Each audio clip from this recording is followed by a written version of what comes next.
আসসালামু আলাইকুম সবাইকে। আজকে আমরা পড়ব ফেনল প্রস্তুতি। কিভাবে ফেনল প্রস্তুত করা যায় সেই উপায়গুলো আমরা জানব। তো আমরা একটু খেয়াল করি যে সব কিছু ঠিকঠাক আছে কিনা, সেটা আমরা একটু কনফার্ম করে নিই। আচ্ছা, সাউন্ডটা আসতেছে।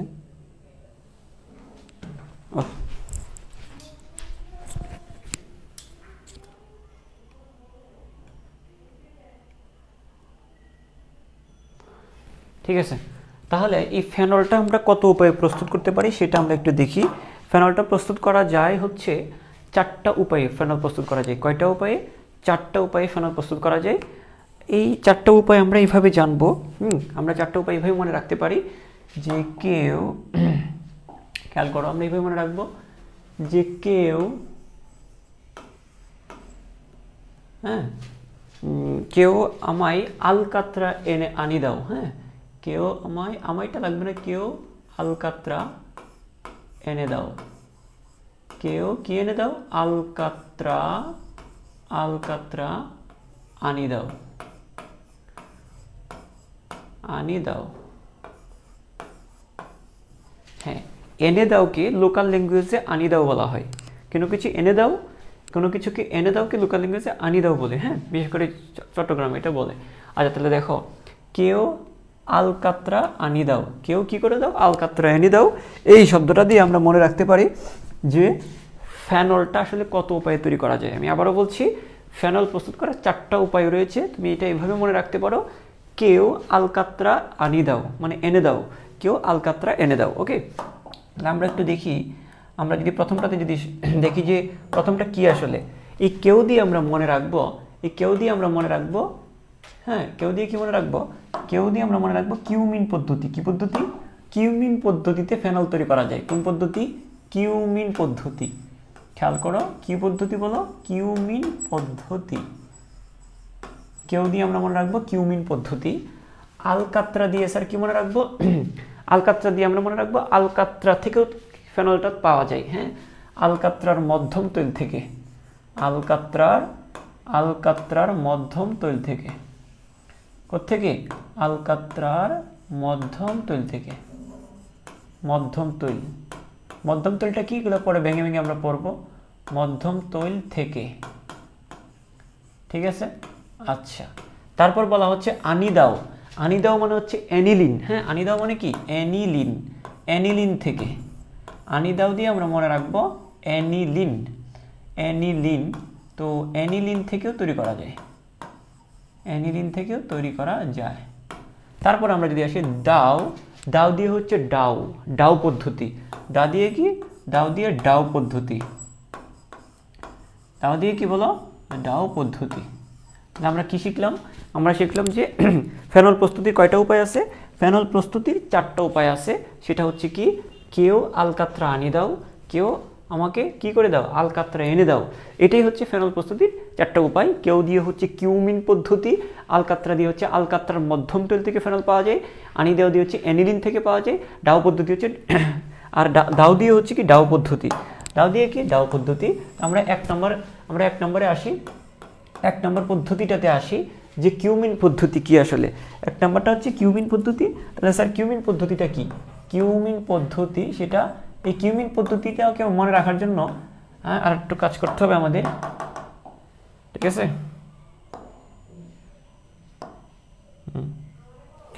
আচ্ছা।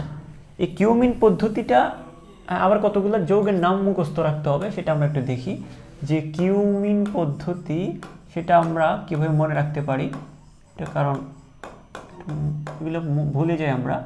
তো কিউমিন পদ্ধতিটা আসলে কি সেটা একটু মাথায় রাখার জন্য তোমরা এইভাবে পড়তে পারো। সেটা হচ্ছে কেউ, আমরা এইভাবে মনে রাখতে পারি যে কেউ মনে বন্ধু হলো না। কেউ মনে বন্ধু মানে কেউ মনে কি হলো না? প্রপার বন্ধু এলো না। আমরা এই লাইনটা লিখি, তাহলে বুঝতে পারবা। আমরা এইভাবে লিখি যে কেউ, একটু খেয়াল করো, এই প্রসেসটা মনে রাখার জন্য কয়েকটা যৌগের নাম শিখতে হবে। তা আমরা এটা লিখে রাখি, কেউ মনে লাগবে না, কেউ বন্ধু। ঠিক আছে, কেউ কি কেউ প্রপার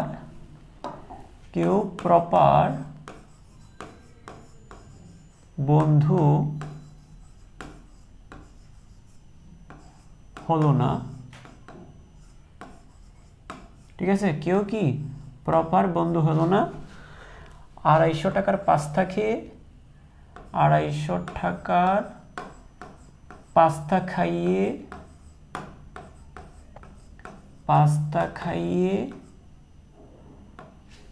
অথবা খেয়ে 30 টাকার ভাড়া দিয়ে চলে যায়, মানে রিক্সা ভাড়া আর কি, 30 টাকা ভাড়া দিয়ে চলে যায়, ঠিক আছে। তো দেখো এখানে আসলে কিউমিন পদ্ধতিতে অনেকগুলো নাম শিখতে হবে তোমাদেরকে, কিউমিন পদ্ধতি দিয়ে আসলে অনেকগুলো নাম তোমাকে মাথায় রাখতে হবে। তোমরা এইভাবেই পড়বা যে প্রথম কথা হচ্ছে আমরা ফেনল কী উপায়ে তৈরি করতে পারি। ফেনল তৈরি করতে পারি আমরা 4টা উপায়ে। কয়টা উপায়ে স্যার? ফেনল তৈরি করতে পারি আমরা 4টা উপায়ে। সেই উপায়গুলো হচ্ছে কেউ আলকাতরা এনে দাও, আর কেউ আলকাতরা এনে দাও দিয়ে হচ্ছে কি, কেউ দিয়ে কিউমিন পদ্ধতি, আলকাতরা দিয়ে আলকাতরার মধ্যম তল থেকে, আনি দাও দিয়ে হচ্ছে অ্যানিলিন থেকে, আর দাও দিয়ে হচ্ছে ডাও পদ্ধতির মাধ্যমে। এখন কথা হচ্ছে এই আমরা প্রথমে যদি আসি এই কিউমিন পদ্ধতিটা একটু খেয়াল করি। কিউমিন পদ্ধতিটা কি, সেই কিউমিন পদ্ধতিটা মনে রাখার জন্য কয়েকটা যৌগের নাম শিখতে হবে। এইটা আবার এই যৌগগুলোর নাম মনে রাখার জন্য আবার আমরা 1 নাম্বারটা, আমরা কোথায় আছি এখন? আমরা 1 নাম্বার উপায়ে আছি। 1 নাম্বার, 2 নাম্বার, 3 নাম্বার, এই যে 4 নাম্বার। তো 1 নাম্বার উপায়টার আমরা বিস্তারিত পড়তেছি, মানে কিউমিন পদ্ধতিটা আসলে কি। তো কিউমিন পদ্ধতিটা আমরা এভাবে মনে রাখতে পারি, কেউ প্রপার বন্ধু হলো না, 250 টাকার পাস্তা খেয়ে 30 টাকা ভাড়া দিয়ে চলে যায়। তাহলে দেখো এখানে দেখো কেউ দিয়ে হচ্ছে কি কিউমিন, কেউ দিয়ে কি স্যার? কেউ দিয়ে হচ্ছে কিউমিন, আর প্রপার দিয়ে কি খেয়াল করো, কেউ দিয়ে হচ্ছে কিউমিন পদ্ধতি। আর কিউমিন পদ্ধতিতে আমরা কি ব্যবহার করব? কিউমিন পদ্ধতিতে আমাদের লাগবে হচ্ছে প্রোপিন লাগবে। কি লাগবে? প্রোপিন। প্রপার দিয়ে আমরা মনে রাখবো কি? প্রোপিন। বন্ধু দিয়ে আমরা মনে রাখবো বেনজিন। কি মনে রাখবো? বেনজিন। হ্যাঁ, প্রোপিন এবং বেনজিন এখানে ব্যবহৃত হবে। আচ্ছা, এখানে 250 টাকা হচ্ছে বলতো, এখানে একটা তাপমাত্রা প্রয়োগ করতে হবে 250 ডিগ্রি সেলসিয়াস। কত ডিগ্রি সেলসিয়াস? 250 degree Celsius. আর এখানে একটা প্রভাবক কাজ করবে, সেটা হচ্ছে কি ফসফরিক অ্যাসিড। পাস্তা দিয়ে আমরা মনে রাখবো কি? Phosphoric acid. তারপর হচ্ছে 30 টাকা দিয়ে মূলত এখানে 30 অ্যাটমসফিয়ার চাপ। কি চাপ? 30 অ্যাটমসফিয়ার চাপ। তাহলে দেখো দুইটা সংখ্যার মধ্যে যে সংখ্যাটা কম সেটাই মূলত চাপ, আর যেটা বেশি সেটা হচ্ছে তাপমাত্রা। আর মাঝখানে একটা প্রভাবক থাকবে ফসফরিক অ্যাসিড। তো তুমি যদি এই লাইনটা মনে রাখতে পারো, কেউ প্রপার বন্ধু হলো না, 250 টাকার পাস্তা খেয়ে 30 টাকা ভাড়া দিয়ে চলে যায়। হ্যাঁ, আচ্ছা, তো এখন আমরা যদি এখন বিক্রিয়াটার মধ্যে যদি একটু বুঝি, আমরা যদি এখন বিক্রিয়া দিয়ে চিন্তা করি, একটু খেয়াল করো যে এখানে প্রোপিন, তো প্রোপিনই কি, প্রোপিনটাকে যদি আমরা একটু লিখি যে প্রথমে হচ্ছে প্রোপিনের সাথে, প্রোপিন কি? প্রোপিন হচ্ছে 3 কার্বনের একটা অ্যালকিন। তো CH3CH ডাবল বন্ড CH2, এটা হচ্ছে প্রোপিন। তো CH3CH ডাবল বন্ড CH2, এটা হচ্ছে প্রোপিন। হ্যাঁ, আচ্ছা, এটা একটু ব্যাখ্যা হয়ে গেছে, আমি সোজা করে লিখি। তো CH2 CH3CH double bond CH2, এটা হচ্ছে প্রোপিন। ঠিক আছে, এটা কি? প্রোপিন। এখন তার সাথে বিক্রিয়া করবে, কি বলছিলাম? বিক্রিয়া করবে বেনজিন, বিক্রিয়া করবে এই যে বেনজিন। এইটাকে আমরা এভাবে কি বলতে পারি? এটাকে আমরা বেনজিন বলতে পারি। ঠিক আছে, বেনজিন। এখন যখন বিক্রিয়া করবে তখন তাপমাত্রা কত হবে? তাপমাত্রা হচ্ছে 250। তাপমাত্রা কত? 250 ডিগ্রি সেলসিয়াস। আর চাপ কত হবে? 30 অ্যাটমসফিয়ার চাপ। প্রভাবক হিসেবে কি ব্যবহার করব? Phosphoric acid. পাস্তা দিয়ে মনে রাখবো ফসফরিক অ্যাসিড, এগুলো ব্যবহার করব। যখন ব্যবহার করব তখন আসলে বিক্রিয়াটা কি হয়? এক পর্যায়ে আমরা ফেনল পাবো। তাই আমরা কি বললাম? আমাদের এখন আমরা গন্তব্য কি আমরা জানি, আমরা কি তৈরি করতে চাচ্ছি? আমরা কিন্তু ফেনল প্রস্তুত করতে চাচ্ছি। তো এইদিকে ফেনল তৈরি হবে, একটা পর্যায়ে ফেনল তৈরি হবে, আমরা ফেনলের কাছাকাছি যাওয়ার চেষ্টা করব। আর আমাদের কাছে কি কি আছে? তা আমাদের কাছে আছে এই জিনিসগুলো, আমাদের কাছে প্রোপিন আছে, আমাদের কাছে বেনজিন আছে। আর আমাদের যাইতে হবে কোথায়? ফেনলের কাছে, তাই তো? আচ্ছা, তাহলে দেখি আগে এই যে বেনজিন এবং প্রোপিনের বিক্রিয়া করে কি হয়। আচ্ছা, তাহলে আমরা কি বলি? তোমাকে পরীক্ষা এইভাবে জিজ্ঞেস করতে পারে যে কিউমিন পদ্ধতিতে কি ব্যবহৃত হয়? প্রোপিন। অথবা কিউমিন পদ্ধতিতে চাপ কত? 30 অ্যাটমসফিয়ার। কিউমিন পদ্ধতিতে তাপমাত্রা কত? 250 ডিগ্রি সেলসিয়াস। তো এইভাবে কিন্তু প্রশ্ন তোমাকে জিজ্ঞেস করবে, এভাবে কি করতে পারে, বিভিন্ন প্রশ্ন তোমাকে জিজ্ঞেস করবে। ওকে, এখন আমরা মানে এমসিকিউ আর কি, বিভিন্ন ভর্তি পরীক্ষার বলো বা এইচএসসি পরীক্ষা বলো, এইভাবে প্রশ্ন আসবে যে কিউমিন পদ্ধতিতে তাপমাত্রা কত ব্যবহার করা হয়, বা কিউমিন পদ্ধতিতে চাপ কত ব্যবহার করা হয়, অথবা কিউমিন পদ্ধতিতে প্রভাব কী কী। হ্যাঁ, আচ্ছা, এখন আমরা যদি দেখি যে এটা কি প্রোপিন, এটা হচ্ছে বেনজিন, এটা প্রোপিন, এটা কি বেনজিন। তো প্রোপিন আর বেনজিনের বিক্রিয়া করে কেমন হয় সেটা একটু দেখি। খেয়াল করো, এটা যেহেতু বেনজিন, বেনজিনের 6 কোণায় 6টা কার্বন আছে এবং 6 কোণায় 6টা হাইড্রোজেন আছে, সেটা আমরা জানি, ঠিক আছে না? আচ্ছা, যদি 6 কোণায় 6টা কার্বন আর 6 কোণায় 6টা হাইড্রোজেন থাকে তাহলে জিনিসটা এরকম হবে। একটু দেখো, খেয়াল করো, এই যে দেখো এই কোণার যে হাইড্রোজেনটা, একটু দেখো এই কোণার হাইড্রোজেনটা ধরো সরে গেছে, এখান থেকে চলে গেছে। 6 কোণায় 6টা হাইড্রোজেন আছে, তো ধরো এই কোণার হাইড্রোজেনটা এখান থেকে কি হয়ে গেছে, কোথাও গিয়ে যুক্ত হয়ে গেছে, মানে অন্য কোথাও চলে গেছে। তো এখান থেকে একটা হাইড্রোজেন যদি সরায় ফেলি, তার একটা হাত খালি, এভাবে দেখাবো না আমরা। হ্যাঁ, তার একটা হাত খালি মানে কি, একটা হাইড্রোজেন এখান থেকে সরে গেছে। আচ্ছা, আবার এখানে খেয়াল করো, এই যে দেখতেছো যে প্রোপিনটা দেখতেছো না, এখানে কি আছে, প্রোপিন। তো প্রোপিনে যদি আমরা এই হাতটা ভেঙে দিই, ধরো যদি এই হাতটা ভেঙে দিই, প্রোপিনের এখানে দ্বিবন্ধন আছে, দ্বিবন্ধনের মধ্যে নিচের হাতটা যদি ভেঙে দিই, তাহলে জিনিসটা কীরকম হয়, জিনিসটা কেমন হয় একটু দেখি আমরা, জিনিসটা কেমন হয়। আচ্ছা, এখানে একটু নিচে দেখি বেনজিনটা,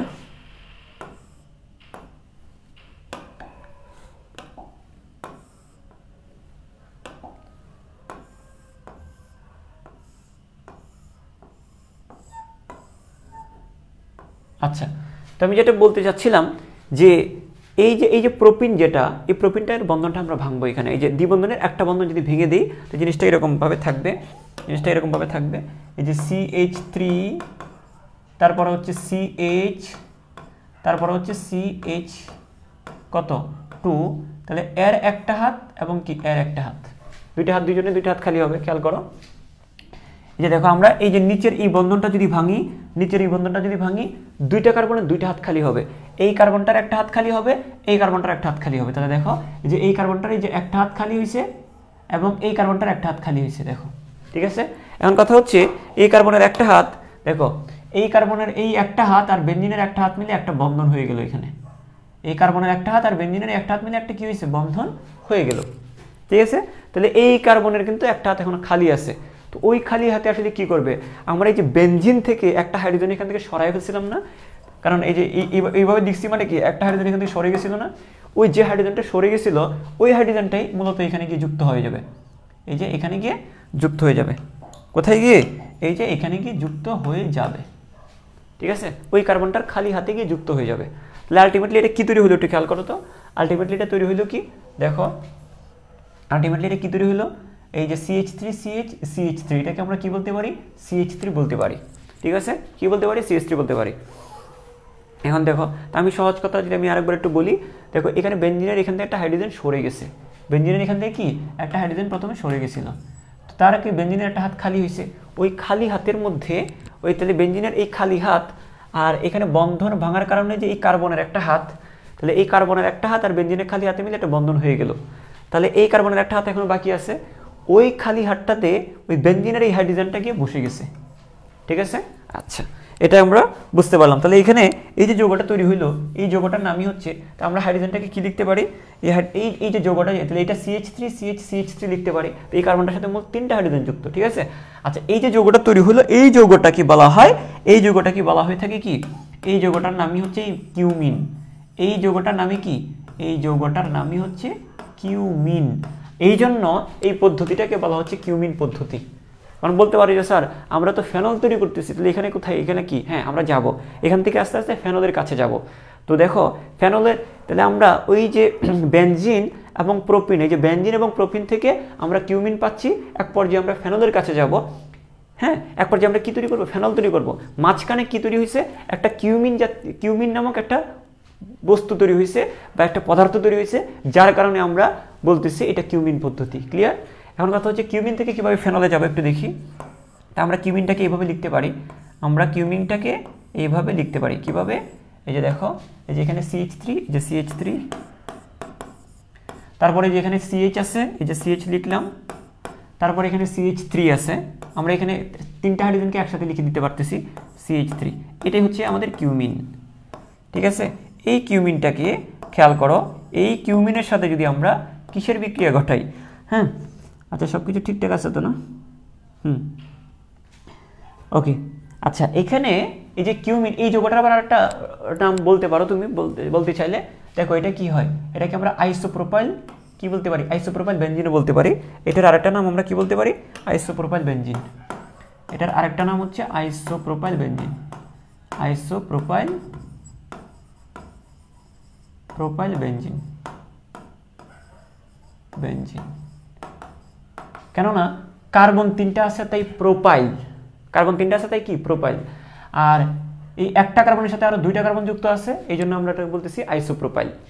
ঠিক আছে, এরকম একটা কার্বনের সাথে যদি আরো 2টা মিথাইল যুক্ত থাকে তাকে আমরা আইসোপ্রোপাইল বলি। এগুলো তোমাদেরকে নামকরণের মধ্যে পড়াইছি। হ্যাঁ আচ্ছা যাই হোক, এখন আমরা যে কাজটা করব, এই যে কিউমিন বা আইসোপ্রোপাইল বেনজিনের সাথে আমরা এখন কার সাথে বিক্রিয়া ঘটাবো, অক্সিজেনের বিক্রিয়া ঘটাবো। কার বিক্রিয়া, আমরা এখন অক্সিজেনের বিক্রিয়া ঘটাবো। যখন অক্সিজেনের বিক্রিয়া ঘটাবো তখন একটা কোবাল্ট একটা প্রভাবক নেওয়া হয়। কি নেওয়া হয়, কোবাল্ট প্রভাবক নেওয়া হয়। আমরা কি নিব বলো, কোবাল্ট প্রভাবক নিব। এই যে অক্সিজেনের যখন বিক্রিয়া ঘটাচ্ছি তখন আমরা কি করব বলো, আমরা তখন কোবাল্ট প্রভাবক নিব। এটা কিন্তু কোবাল্ট, হ্যাঁ কোবাল্ট প্রভাবক নিব আর 130 ডিগ্রি সেলসিয়াস তাপমাত্রায় তাপ দিব। তো দেখো পরবর্তীতে এই যে কিউমিনের কি, পরবর্তীতে আমরা অক্সিজেনের সাথে বিক্রিয়া ঘটাবো, কিউমিনকে জারণ করবো, হ্যাঁ অক্সিজেনের সাথে বিক্রিয়া ঘটাবো।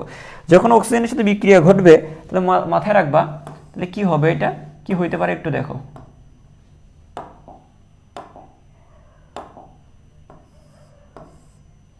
কি হইতে পারে একটু দেখে নাও।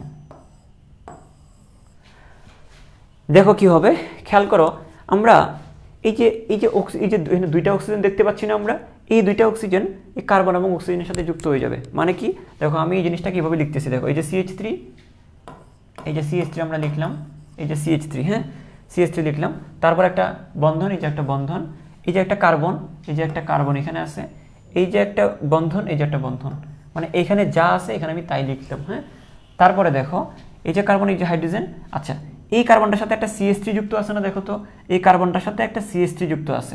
তা আমরা এই CH3টাকে এই পাশে দিতে পারি না, এইভাবে লিখতে পারি কিনা, কারণ CH3 যুক্ত থাকলেই তো হয়েছে, সেটা এই পাশে থাক আর ওই পাশে থাক, একটা 2টা CH3 যুক্ত আছে, তাই তো? আমরা এতটুকু জিনিস জানি যে এই কার্বনটার সাথে খেয়াল করো, এই যে কার্বনটার সাথে এই কার্বনটার সাথে 2টা CH3 যুক্ত আছে। এখন একটা আছে এদিকে আর একটা আছে এদিকে, কয়টা CH3 যুক্ত আছে, 2টা, একটা এদিকে CH3 আরটা এদিকে CH3 যুক্ত আছে। এখন আমি চাইলে 2টাকে এক পাশে রাখতে পারি না, একই তো কথা, কারণ এই CH3টাকে এদিকে রাখলেও এর সাথে যুক্ত, আমরা যদি এদিকে রাখি তাহলে তো এর সাথেই যুক্ত আছে, সমস্যা নেই। তো দেখো এই যে CH3, এই যে CH3, এই যে CH3, এই যে CH3, তাহলে এই কার্বনটার সাথে 2টা CH3 যুক্ত আছে দুই দিকে, আমরা এখানে দেখছি 2টা CH3 একদিকে দিছি, একই কথা। এখন কথা হচ্ছে তাহলে এই কার্বন, এই যে কার্বন, এই যে কার্বন, এদিকে একটা CH3, এদিকে একটা CH3, এই পাশে একটা CH3, এই পাশে একটা CH3, নিচে একটা বন্ধন, নিচে একটা বন্ধন, সবকিছু ঠিক আছে, জাস্ট একটা জিনিস ছাড়া কি লিখি নাই আমরা একটা হাইড্রোজেন লিখি নাই। আমরা একটা হাইড্রোজেন দিয়ে দিই, আমরা একটা হাইড্রোজেন এখানে দিয়ে দিচ্ছি, আমরা একটা কি দিয়ে দিচ্ছি, একটা হাইড্রোজেন দিয়ে দিচ্ছি এখানে, একটু দূরে সরায় লিখছি। এখন হাইড্রোজেন যে দিলাম, স্যার কেন হাইড্রোজেন দিলাম, আমরা যাতে জানি এই হাইড্রোজেনের সাথে আর কি একটা বন্ধনে আবদ্ধ। হ্যাঁ কার্বনের 4টা হাত না, এদিকে এক হাত, এদিকে এক হাত, 2 হাত, এদিকে এক হাত, 3 হাত, তার আরেকটা হাত দিয়ে হাইড্রোজেনের সাথে যুক্ত। কিন্তু এখানে আমরা একটা কাজ করব, কি কাজ করব, এই যে দেখো এই কার্বন এবং হাইড্রোজেনের মধ্যে এই যে 2টা অক্সিজেন দেখতে পাচ্ছি, অক্সিজেনগুলো ঢুকে যাবে। কার্বন এবং হাইড্রোজেনের মধ্যে যে অক্সিজেনগুলো আমরা দেখতে পাচ্ছি ওই অক্সিজেনগুলো এভাবে ঢুকে যাবে। হ্যাঁ তো দেখো এই যে অক্সিজেন, এই যে 2টা অক্সিজেন, এই 2টা অক্সিজেন এর সাথে যুক্ত হয়ে যাবে, অক্সিজেন, এই অক্সিজেন যুক্ত হয়ে গেছে। ঠিক আছে, 2টা অক্সিজেন, তাহলে দেখো অক্সিজেনের যদি 2টা করে হাত থাকবে, তাহলে এই অক্সিজেনের এদিকে একটা হাত, এদিকে একটা হাত, আবার এই অক্সিজেনের এদিকে একটা হাত, এদিকে একটা হাত, 2টা অক্সিজেন এভাবে যুক্ত হয়ে যাবে। তাই আমরা এই 2টা অক্সিজেনকে এভাবে লিখতে পারি, এই যে এইভাবে না দিয়ে সরাসরি আমরা এইভাবে লিখতে পারি, 2টা অক্সিজেন COH এভাবে লিখতে পারি। এখন এই পর্যন্ত তোমরা বুঝছো কিনা আমাকে একটু তাড়াতাড়ি করে জানিয়ে দিও যে এতটুকু জিনিস বুঝছো কিনা। মানে কিছুই না, জাস্ট হচ্ছে কি এই যে এখানে C এবং H দেখতে পাচ্ছ না, C এবং H, ওই C এবং H এর মধ্যে এই 2টা অক্সিজেনকে ঢুকে গেছে, যে C এবং H এর মধ্যে 2টা অক্সিজেনকে ঢুকে গেছে। আর এই জিনিসটাকে এই পাশে লেখার জন্য আমরা CH3টাকে একটু এদিকে সরাইয়া দিচ্ছি, আর কিছু করি নাই। এ পর্যন্ত বুঝা গেছে কিনা আমাকে একটু কনফার্ম করো। ঠিক আছে। এই পর্যন্ত বোঝা গেলে আমরা প্রায় ফেনলের কাছাকাছি চলে আসছি। সিম্পল একটা মানে এখানে কিচ্ছু করা হয়নি, জাস্ট ওই যে CH3 আছে, ওই যে CH3 আছে, যে CH3 দুইটা আছে, এই কার্বন আছে, এই হাইড্রোজেন আছে, এই কার্বন একটা হাইড্রোজেন আছে। জাস্ট আমরা কি করলাম, এই কার্বন এবং হাইড্রোজেনের মধ্যে দুইটা অক্সিজেনকে ঢুকাই দিলাম, কার্বন আর হাইড্রোজেনের মধ্যে দুইটা অক্সিজেনকে ঢুকাই দিলাম। প্রত্যেকটা অক্সিজেনে দুইটা করে হাতি আছে এখানে, এই অক্সিজেনের দিকে এক হাত, এদিকে এক হাত, আবার এই অক্সিজেনটার এদিকে এক হাত, এদিকে এক হাত আছে। বোঝা গেছে কিনা একটু কনফার্ম করে দিও। ওকে, এখন আমরা যে কাজটা করব, তো স্যার ফেনল তো এখনো পাই নাই। হ্যাঁ, লাস্ট মোমেন্টে গিয়ে তুমি এখানে কি করবা, সালফিউরিক অ্যাসিড দ্বারা আর্দ্র বিশ্লেষিত করবা। কি করবা, সালফিউরিক অ্যাসিডের উপস্থিতিতে পানি দ্বারা আর্দ্র বিশ্লেষিত করবা। তাহলেই কিন্তু তোমার কি হয়ে যাচ্ছে, তোমার কিন্তু ফেনল তৈরি হয়ে যাবে। তাহলে দেখো, আমি যদি একটু করে বলি, একটু করে যদি বলি যে এখানে অলরেডি কিন্তু দেখো, অলরেডি কিন্তু কি আছে, আমি যদি ফেনল তৈরি করতে চাই, এখন কথা হচ্ছে স্যার আমরা তো তৈরি করছি স্যার ফেনল, স্যার ফেনল জিনিসটা কোথায়? হ্যাঁ, এখান থেকে আমরা জাস্ট একটা কাজ করব, এখান থেকে জাস্ট আমরা কাজ করব সে কি স্যার, এই যে এই জিনিসটাকে যদি আমরা আর্দ্র বিশ্লেষিত করে দিতে পারি, আমরা একটু কাজ করি। হ্যাঁ, আচ্ছা দেখো, আমরা একটু সরাই লিখি। হ্যাঁ দেখো, আমরা একটা কাজ করব এখানে, জাস্ট এটাকে কি করব, আর্দ্র বিশ্লেষিত করব। কি করব, আর্দ্র বিশ্লেষণ করব, মানে সালফিউরিক অ্যাসিডের উপস্থিতিতে। তাহলে সালফিউরিক অ্যাসিডের উপস্থিতিতে H2SO4, এই সালফিউরিক অ্যাসিডের উপস্থিতিতে আমরা কি করব, পানি দ্বারা বিশ্লেষণ করব, আর্দ্র বিশ্লেষণ করব। আর্দ্র বিশ্লেষণ করলে হবে কি, তোমার এই জায়গাতে জাস্ট এটা জাস্ট কথার কথা এটা বলবা, এই মেকানিজমটা এখানে ঢোকানোর কোনো দরকার নেই, জাস্ট মাথায় রাখবা সালফিউরিক অ্যাসিড আর সালফিউরিক অ্যাসিডের উপস্থিতিতে এটা ভাঙবে। কিভাবে ভাঙবে একটু দেখি। সিম্পল, আমার কি দরকার, আমার তো ফেনল দরকার, তাই না? তো ফেনলের জন্য আমার কি আছে এখানে, ফেনলের জন্য আমার কি আছে এখানে, OH আছে। এই ফেনলের জন্য অলরেডি কি আছে এখানে, OH কিন্তু আছে। কিসের জন্য বলো তো, কিসের জন্য, ফেনলের জন্য এখানে কি আছে, OH কিন্তু আছে। তা আমার লাগতেছে কি, আমরা চাচ্ছি কি ফেনল তৈরি করতে যাচ্ছি না। তো দেখো, ফেনল তৈরি করার জন্য তো OH আছে এখানে, এই যে OH আছে না এখানে, OH আছে। তা আমরা কি করব, ওই জিনিসগুলো ধাক্কা দিয়ে সরিয়ে দিয়ে আমরা জাস্ট OH-টা এখানে বসা দিলে ফেনল হয়ে যাচ্ছে না। হ্যাঁ, এই কাজটাই করব আমরা। আমরা এখন কি করব, এই যে দেখো, এই যে দেখো, এই যে দেখো, এটা যদি বেনজিন হয়ে থাকে, এই যে OH-টা দেখতে পাচ্ছ, এই OH-টাকে এখানে বসায় দিব, এই OH-টাকে এখানে বসায় দিব। তাহলে কিন্তু এই যে ওই OH এখানে আমরা বসায় দিলাম, ফেনল কিন্তু হয়ে গেছে। তাহলে দেখো, আর বাকি রইল কি এখানে, বাকি রইল একটা CH3C আর CH3। দেখো, আমরা যে জিনিসগুলো বাকি রয়েছে সেগুলো আমরা একটু লিখে দিই। এই যে দেখো, CH3, এই যে CH3, এই যে CH3, তারপর একটা কার্বন, এই যে একটা কার্বন, তারপর দেখো আমরা তো এই পর্যন্ত যুক্ত করছি, তাই তো? তাহলে এখানে CO থাকবে, কি থাকবে, CO থাকবে। এখানে যদি বন্ধনটা ভেঙে যায়, এখানে একটা হাত খালি হবে, এদিকে বন্ধন ভাঙলে হাত খালি হবে, অর্থাৎ এখানে একটা C এর সাথে O যুক্ত হবে, এই যে C এর সাথে ওটা থাকবে, এই যে এতটুকু জিনিস থাকবে, C এর সাথে O, এই যে C এর সাথে O, একটা CH3, এই যে একটা CH3। এটা কিন্তু কি হয়ে গেছে বলো তো, এটা একটা প্রোপানন হয়ে গেছে না, প্রোপানন। ঠিক আছে, প্রোপানন তৈরি হয়ে গেল। এটাকে আমরা কি বলতে পারি, প্রোপানন বলতে পারি। ঠিক আছে, প্রোপানন তৈরি হয়ে গেল। আর এই জিনিসটাকে আমরা কি বলতে পারি, ফেনল তৈরি হয়ে গেল। তো এটা কি করবো আমরা একটু খেয়াল করি। সহজ হিসাব হচ্ছে, আমরা কি দরকার, আমাদের ফেনল দরকার। তো এইখানে বেনজিন আছে, এখানের OH-টাকে জাস্ট জোড়া লাগাই দিব, এখানের বেনজিন আর এখানে OH এখানে বসায় দিব, তাহলে ফেনল কিন্তু হয়ে গেছে। বাকি থাকলো কি, CH3CO CH3, এই যে CH3CO CH3, তো এটা একটা প্রোপানন। ঠিক আছে, এই পর্যন্ত বুঝছো কিনা? হ্যাঁ, এখন যেভাবে দেখাইছি জিনিসটা আসলে এভাবে না ঘটে, এভাবে ঘটে না, কিন্তু মনে রাখবো তুমি এইভাবে। আসলে এখানে ওই যে সালফিউরিক অ্যাসিড আর পানির এই জিনিসগুলো এখানে আসে, আরও বিভিন্ন রকমের ধাপে ধাপে বিক্রিয়া ঘটিয়ে তারপর এটা তৈরি করে। কিন্তু তো তোমার তো এগুলো দরকার নাই, মেকানিজম তো এখানে চাচ্ছে না, আমার কাছে চাচ্ছে কীভাবে তৈরি হচ্ছে সেটা তুমি বিক্রিয়া দিয়ে দেখাবা। তুমি মনে রাখবা কীভাবে, ওই যে বেনজিন আর যে OH যোগ বসে যাবে, এখানে ফেনল হয়ে যাবে। বাকি যা থাকবে সেটাকে দূরে সরায় লিখো, CH3CO CH3, CH3CO, এই যে CH3 লিখলাম, এইটাকে আমরা প্রোপানন বলতে পারি। তো দেখো, এটা বুঝছো কিনা, কিউমিন পদ্ধতিটা বুঝছো কিনা, কিউমিন পদ্ধতিটা বোঝা গিয়েছে কিনা জানো, কিউমিন পদ্ধতি এটা বুঝতে পেরেছো কিনা আমাকে একটু জানো।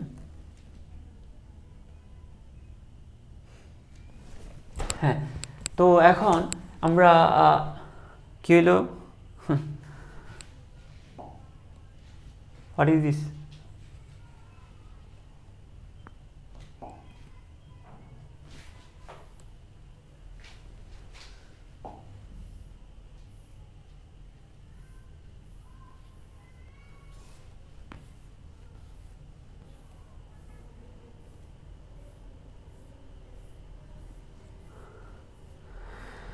কোথায় চলে গেল? অদ্ভুত তো। আচ্ছা আচ্ছা, আশা করি তোমরা এতটুকু জিনিস বুঝে গিয়েছো। এতটুকু জিনিস বুঝে গিয়েছো। আচ্ছা, সস পরে নিতে পারবা, হ্যাঁ পরে নিতে পারবা। আচ্ছা যাই হোক, আমরা এতটুকু জিনিস বুঝতে পেরেছি। এখন আমরা যেটা পড়বো যে কি বলছিলাম, হ্যাঁ কেউ আলকাত্রা এনে দাও। তাহলে আমরা কি বলছিলাম যে কেউ কি, কেউ আলকাত্রা আলকাত্রা এনে দাও, এনে দাও বা আনি দাও, এনে দাও বা কে আনি দাও। এন্ড কেউ মানে কি, কিউমিন পদ্ধতি, এটা কিন্তু আমরা অলরেডি শিখে ফেলেছি। কিউ মানে কিউমিন পদ্ধতি, এটা আমাদের অলরেডি, এটা আমাদের শেষ। এখন আলকাত্রার মধ্যম তৈল থেকে ফেনল প্রস্তুতি, কি বলছি, আলকাত্রার মধ্যম তৈল থেকে, আলকাত্রার মধ্যম তৈল থেকে, মধ্যম তৈল থেকে ফেনল তৈল থেকে আমরা ফেনল তৈরি করতে পারি। আমরা 2 নম্বরটা দেখি। এখন 2 নম্বর প্রসিডিউরটা দেখি। এটা হচ্ছে 1 নম্বর ছিল, এটা আমাদের কমপ্লিট। এটা 2 নম্বর, এটা আমরা একটু দেখবো। হ্যাঁ, আলকাত্রার মধ্যম তৈল থেকে কিভাবে আমরা ফেনলটা তৈরি করব দেখি। আলকাত্রার মধ্যম তৈল, এখন কথা হচ্ছে আলকাত্রার মধ্যম তৈলে কি থাকে, আলকাত্রার মধ্যম তৈল, এখন তোমাদেরকে একটা জিনিস বলি আমি, যে আলকাত্রা বলতে আমরা কি বুঝি।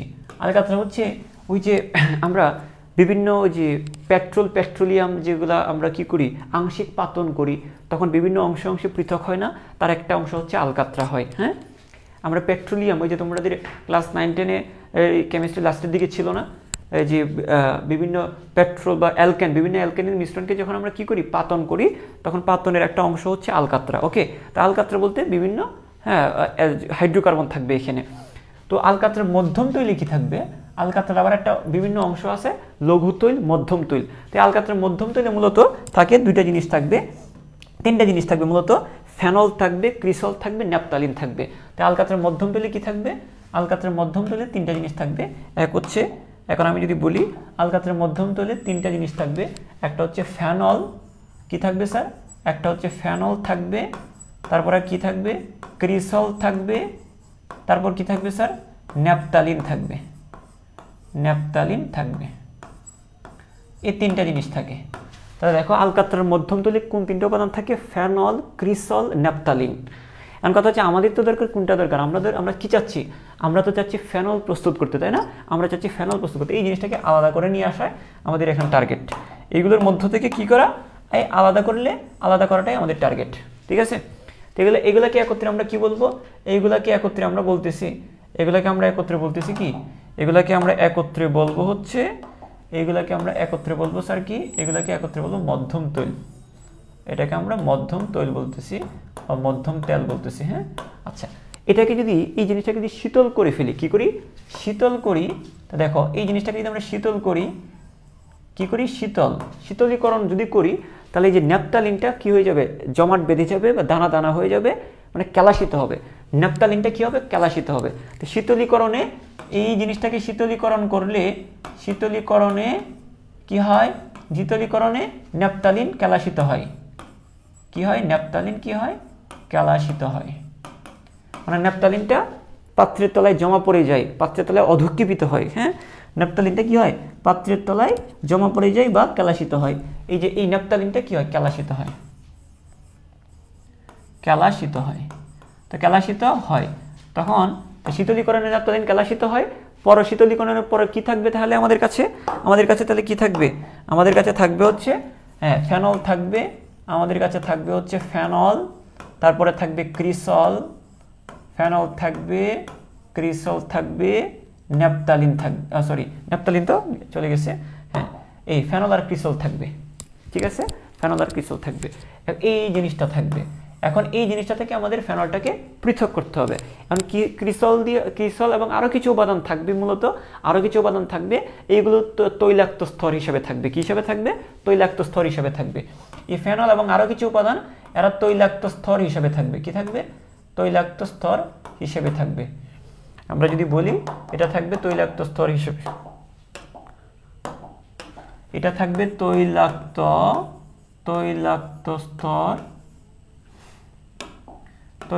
স্তর হিসেবে, তৈলাক্ত স্তর হিসেবে থাকবে। আচ্ছা, তো এখন আমরা যদি তৈলাক্ত স্তর থেকে যদি ফেনলটাকে পৃথক করে ফেলতে পারি তাহলে তো আমাদের ফেনল তৈরি হয়ে যাবে। তো ফেনলটাকে আমরা কীভাবে পৃথক করব একটু খেয়াল করো। এই ফেনলের সাথে তাহলে দেখো আমরা যদি কি করতে পারি, ওই যে ফেনলের সাথে দেখো এই যে ফেনলের সাথে যদি আমরা কি ব্যবহার করি, OH টা ফেনল। হ্যাঁ, এই ফেনলের সাথে যদি আমরা একটা কাজ করি তাহলে এগুলো কিন্তু এই যে ফেনল এবং ক্রিসল তৈলাক্ত স্তর হিসাবে আছে কিন্তু। হ্যাঁ, এখন এইগুলোকে যদি আমরা কি করি, এই ফেনলটার সাথে যদি আমরা একটা ক্ষারের বিক্রিয়া ঘটাই, 10% ক্ষার, কত পার্সেন্ট ক্ষার, এই যে 10% ক্ষারের বিক্রিয়া যদি ঘটাই, সোডিয়াম হাইড্রোক্সাইড, এই ক্ষারের বিক্রিয়া যদি ঘটাই 10% ক্ষারের যখন বিক্রিয়া ঘটাবো তখন কি হবে, এই যে এখানকার সোডিয়াম আর এখানকার হাইড্রোজেন বিক্রিয়া করবে, বিক্রিয়া করে কি তৈরি হবে তুমি তো জানো, আমরা তো মোটামুটি জানি যে ফেনল হচ্ছে একটা অম্লধর্মী, ফেনলকে কার্বলিক অ্যাসিড বলা হয় কারণ এটা অম্লধর্মী। তো দেখো এইখান থেকে কি হবে মূলত, দেখো এই যে দেখো এই যে এখানের OH আর এখানে ফেনলের H বিক্রিয়া করে পানি তৈরি করবে, কি তৈরি করবে, পানি তৈরি করবে। তো এখানে তৈরি হইলো কি, এখানে তৈরি হইলো কি, এখানে তৈরি হচ্ছে কি, এখানে তৈরি হইলো কি, এই যে ONA, এই জিনিসটা তৈরি হবে সোডিয়াম ফিনক্সাইড, এটার নাম কি, সোডিয়াম ফিনক্সাইড তৈরি হবে। এখন বলতে পারি যে স্যার আমরা তো ফেনলই তৈরি করতেছি, ফেনল তৈরি করতেছি, তাহলে ফেনলটাকে আবার এটা করতেছি কেন, কারণটা হচ্ছে ফেনল তো এখানে একা নাই, ফেনল এখানে তৈলাক্ত স্তরের সাথে আছে, ফেনল কি তৈলাক্ত স্তরে মিশে আছে, এগুলো তৈলাক্ত স্তর থেকে আলাদা করার জন্য আমরা সোডিয়াম হাইড্রোক্সাইডের সাথে বিক্রিয়া করাচ্ছি। তো দেখো এই জিনিসটা ফেনল প্লাস তৈলাক্ত স্তর, আমরা এখানে লিখতে পারি এই জিনিসটা কিভাবে আছে, ফেনলটা তৈলাক্ত স্তর হিসাবে আছে, ফেনলটা কিভাবে আছে, ফেনল কোথায় আছে, প্লাস তৈলাক্ত স্তর। হ্যাঁ, তৈলাক্ত স্তরের মধ্যে আছে, এই তৈলাক্ত স্তরের মধ্য থেকে এই তৈলাক্ত স্তরে এই ফেনলটাকে, ফেনল প্লাস তৈলাক্ত স্তর একসাথে আছে, তো তার সাথে আমি ক্ষারের বিক্রিয়া ঘটাইলাম। তো ক্ষারের যখন বিক্রিয়া ঘটাবো তাহলে এখানে শুধুমাত্র ফেনলটা ক্ষারের সাথে বিক্রিয়া করবে, বিক্রিয়া করে এটা দ্রবীভূত হয়ে যাবে, এটা কি হয়ে যাবে, দ্রবণীয় হয়ে যাবে, এটা এই যৌগটা কি দ্রবণীয় হয়ে যাবে। তা আমার কথা হচ্ছে এগুলো হচ্ছে বাকি উপাদানগুলো তেল হিসাবে থাকবে, আর এই ফেনলটা যখন সোডিয়াম হাইড্রোক্সাইডের সাথে বিক্রিয়া করে ফেলবে তখন এটা দ্রবণীয় হয়ে যাবে। তাহলে এটা হচ্ছে আমার তৈলাক্ত স্তর, আর এই জিনিসটা হয়ে গেল কি দ্রবণীয়। তাহলে কি দ্রবণ, এটা দ্রবণ আর এটা তৈলাক্ত স্তর, তো দ্রবণ এবং তৈলাক্ত স্তর থেকে আমরা এটাকে আলাদা করে ফেলতে পারবো না তখন, তখন এটাকে আমরা আলাদা করে ফেলতে পারবো। কারণ কথা হচ্ছে আমি যখন তৈলাক্ত স্তর আর ফেনলের সাথে যখন 10% সোডিয়াম হাইড্রোক্সাইডের বিক্রিয়া ঘটাবো তখন তৈলাক্ত স্তরের কোনো উপাদান বিক্রিয়া করবে না, শুধুমাত্র ফেনলটা বিক্রিয়া করবে, আর ফেনলটা যখন বিক্রিয়া করবে তখন ফেনলটা দ্রবণীয় হয়ে যাবে, আর ফেনলটা যখন দ্রবণীয় হয়ে যাবে তখন তৈল থেকে দ্রবণটা আলাদা হয়ে যাবে। কারণ আমরা জানি কি একটা দ্রবণের মধ্যে, আমরা দ্রবণের মধ্যে তেলগুলো উপরের দিকে ভাসে, তেলগুলা কি হয় উপরের দিকে ভাসে, আর এটা যখন দ্রবণীয় হয়ে যাবে তখন এটা নিচের দিকে চলে আসবে, ঠিক আছে। আচ্ছা, তো এই যে দেখে এইভাবে তেল থেকে দ্রবণটাকে পৃথক করব আমরা, এইটা জিনিসটাকে পৃথক করে ফেলতে পারবো। তো এই জন্য বলা হচ্ছে, আমার কথা হচ্ছে যে এখানে ফেনল তো তৈরি করা আছে, এখানে জাস্ট ফেনলটাকে আলাদা করার জন্য আমি কি করব, ফেনল এবং তৈলাক্ত স্তর একসাথে মিশ্রিত অবস্থায় থাকে, এই জন্য ফেনলটাকে আলাদা করার জন্য আমরা আগে ক্ষারের সাথে বিক্রিয়া করব, যখন ক্ষারের সাথে বিক্রিয়া করাবো তখন ফেনলটা দ্রবণীয় এই সোডিয়াম ফিনক্সাইড তৈরি করবে, সোডিয়াম ফিনক্সাইড তৈরি করবে, তখন মূলত এই যে জিনিসটা তৈরি হবে এটা তৈলাক্ত স্তর থেকে পৃথক হয়ে যাবে, পৃথক হয়ে গেলে এখান থেকে আমরা আলাদা করতে সুবিধা হবে, এই সোডিয়াম ফিনক্সাইডটাকে আমরা আলাদা করে ফেলবো। এই আলাদা করার পর আমরা কি করব একটু দেখি, এই আলাদা করার পর আমরা কি করব একটু দেখি, এই আলাদা করার পর আমরা কি করব দেখি। হ্যাঁ, আলাদা করার পর এই যে আমরা সোডিয়াম ফিনক্সাইডটা পাইছি, আমরা কিন্তু এখন তৈলাক্ত স্তর থেকে পৃথক করে ফেলছি বা আলাদা করে ফেলছি। এখন করার পর আমরা কি করব, এই জিনিসটাকে আমরা কি করব একটু দেখি। হ্যাঁ, এটাকে আমরা কি করতে পারি একটু দেখি। হ্যাঁ, পরবর্তীতে এই সোডিয়াম ফিনক্সাইড থেকে তো আমাদের ফেনল, যেহেতু আমরা এই জিনিসটাকে আলাদা করে ফেলতে পারছি, এখন এটাকে ফেনলে কনভার্ট করে ফেলবো। এখন একে যদি আমরা, হ্যাঁ, এই দুইটা জিনিস করতে পারি, একটা হচ্ছে এটার সাথে আমরা কার বিক্রিয়া ঘটাইতে পারি, এই সোডিয়াম ফিনক্সাইডের সাথে আমরা সোডিয়াম ফিনক্সাইডকে আমরা সালফারিক অ্যাসিডের উপস্থিতিতে আর্দ্র বিশ্লেষিত করব। কি করব, সালফারিক অ্যাসিডের উপস্থিতিতে কি করব, আর্দ্র বিশ্লেষিত করব, ঠিক আছে। আমরা সালফারিক অ্যাসিডের উপস্থিতিতে কি করব, আর্দ্র বিশ্লেষিত করব। ওকে, তা দেখো এটাকে আমরা কি করব, H2SO4 এর সাথে বিক্রিয়া ঘটাবো। হ্যাঁ, H2SO4 এর দ্রবণের সাথে বিক্রিয়া করে আমরা আর্দ্র বিশ্লেষিত করব। তখন কি হবে একটু খেয়াল করো, যখন আমরা H2SO4 এর সাথে বিক্রিয়াটা ঘটাবো তখন যেটা হবে, এখান থেকে সোডিয়ামগুলো চলে আসবে, কোত্থেকে, এখান থেকে সোডিয়ামগুলো চলে এসে তৈরি করবে কি সোডিয়াম সালফেট, কি তৈরি করবে, সোডিয়াম সালফেট তৈরি করবে, Na2SO4। আর এখানে কি তৈরি হবে দেখো, এখানে কি তৈরি হবে দেখো, এখানে তৈরি হবে, দেখো এখানে ও আছে, তো এখান থেকে একটা হাইড্রোজেন এখানে বসবে, তো দেখো OH হবে, মানে ফেনলটা আমরা পেয়ে গেলাম। তো আমরা এই জিনিসটাই যে সোডিয়াম ফিনক্সাইড কেন তৈরি করলাম, কারণ তৈলাক্ত স্তরটাকে থেকে যেন পৃথক করতে পারি। তো পৃথক করার পর তারপর আমরা এটাকে আবার ফেনলে কনভার্ট করে নিলাম। আগেও ছিল ফেনল, এখন আমরা লাস্টে গিয়ে আমরা ফেনলটা আবার কনভার্ট করলাম। দেখো আর কথা হচ্ছে, তাহলে মাথায় রাখবা এই সোডিয়াম আর সালফেট বিক্রিয়া করে হবে কি সোডিয়াম সালফেট। এই সোডিয়াম আর সালফেট বিক্রিয়া করে কি হবে সোডিয়াম সালফেট। যেহেতু এখানে দুইটা সোডিয়াম ব্যবহৃত হয়েছে, তাই আমাদের এই যে সোডিয়াম ফিনক্সাইডে দুইটা ব্যবহৃত হবে, কারণ এখানে সোডিয়াম কয়টা দুইটা, এখানে দুইটা বানানোর জন্য আমরা 2 দিয়ে গুণ করব।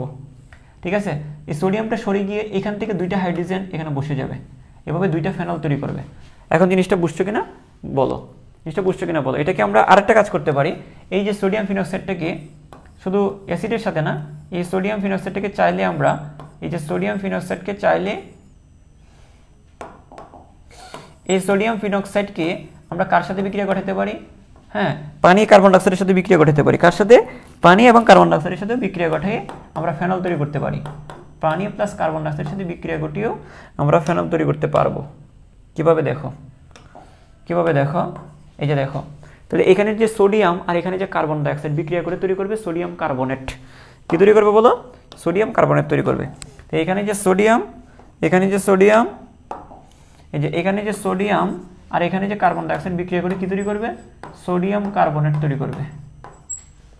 তো এখানে সোডিয়াম কয়টা দুইটা ব্যবহৃত হয়েছে না, দুইটা ব্যবহৃত হয়েছে, তাহলে আমরা সামনে কত দিয়ে গুণ করব 2 দিয়ে গুণ করব, তাহলে আমার এখানে দুইটা সোডিয়াম হয়ে যাবে। আচ্ছা, তো এখান থেকে তো সোডিয়ামটা চলে যাচ্ছে, তাহলে এখানে এসে কি যুক্ত হবে, এখানে এসে যুক্ত হবে হচ্ছে কি দুইটা হাইড্রোজেন এসে এখান থেকে যুক্ত হবে, এই হাইড্রোজেনগুলো এখানে এসে যুক্ত হবে, এই OH হাইড্রোজেনের সাথে যুক্ত হবে, এই যে O এর সাথে এখান থেকে হাইড্রোজেন যুক্ত হবে। এখানে ফেনল ফিনক্সাইড কয়টা দুইটা না, তাহলে আমরা এখানে কি দেব দুইটা বসাবো, তো দুইটা ফিনক্সাইডের সাথে দুইটা হাইড্রোজেন এখানে যুক্ত হবে, দুইটা ফেনল তৈরি হবে। তা আমরা এই উপায়েও করতে পারি, আমরা চাইলে এই উপায়েও করতে পারি, এটা যে কোনো একটা উপায় দিয়ে আমরা ফেনলটা তৈরি করতে পারবো। তা আমার প্রথমে ক্ষার মিশিয়ে আমরা কি করলাম সোডিয়াম ফিনক্সাইড তৈরি করলাম। ফিনক্সাইড কেন করলাম, কারণ তৈলাক্ত স্তর থেকে ফেনলটাকে আলাদা করার জন্য। তো এটাকে আলাদা করার পর, এটাকে পৃথক করার পর আবার অ্যাসিড সালফারিক অ্যাসিড অথবা কার্বন ডাইঅক্সাইডের সাথে বিক্রিয়া ঘটিয়ে আমরা আবার ফেনলটাতে রূপান্তর করলাম বা ফেনলে নিয়ে আসলাম। এই হচ্ছে আমাদের ফেনল প্রস্তুতি। এখন দেখো এটা বোঝা গিয়েছে কিনা আমাকে একটু করে জানাও।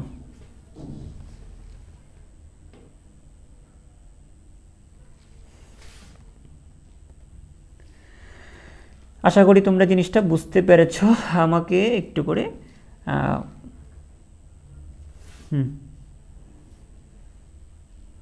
আচ্ছা ঠিক আছে, আমরা আশা করি বুঝতে পেরেছি। ওকে, এখন আমাদের আর কি উপায় ছিল একটু দেখি তো। আমরা আর কি প্রস্তুতি দেখেছিলাম, ফেনলের আর কি প্রস্তুতি দেখেছিলাম, হ্যাঁ খেয়াল করো, কেউ আলকাত্রা এনে দাও, হ্যাঁ কেউ আলকাত্রা এনে দাও। এই যে দেখো, তাহলে আমরা 2 নম্বর প্রস্তুতি শেষ। এখন দেখি আমরা, হ্যাঁ দেখো এখন এনে দাও মানে কি, এনে দাও মানে হচ্ছে এনে দিও দিয়ে আমরা মনে রাখবো অ্যানিলিন। হ্যাঁ অ্যানিলিন থেকে, কোত্থেকে স্যার অ্যানিলিন থেকে, অ্যানিলিন থেকে স্যার কোত্থেকে অ্যানিলিন থেকে, অ্যানিলিন থেকে। আচ্ছা স্যার অ্যানিলিনটা কি একটু খেয়াল করি। অ্যানিলিনটা হচ্ছে আমরা যদি দেখি, অ্যানিলিন তো তোমরা জানো, অ্যানিলিন হচ্ছে যে বেনজিনের সাথে যদি একটা অ্যামিনোমূলক থাকে, স্যার কি মূলক অ্যামিনোমূলক থাকে, এটাকে অ্যানিলিন বলা হয়। এটা বেনজিনের সাথে একটা, দেখো আমরা জানি যে বেনজিনের সাথে যদি CH3 থাকে আমরা কি টলোইন বলি না এটাকে, বেনজিনের সাথে CH3 থাকলে এটার নাম হয়ে যায় টলোইন, আর বেনজিনের সাথে যদি NH2 থাকে তার নাম হয়ে যায় অ্যানিলিন। আমরা কোত্থেকে তৈরি করব বলো তো, আমরা অ্যানিলিন থেকে তৈরি করব। কোত্থেকে স্যার অ্যানিলিন থেকে তৈরি করব, হ্যাঁ আমরা অ্যানিলিন থেকে ফেনলটা তৈরি করব। আচ্ছা এখন আচ্ছা এই জিনিসটা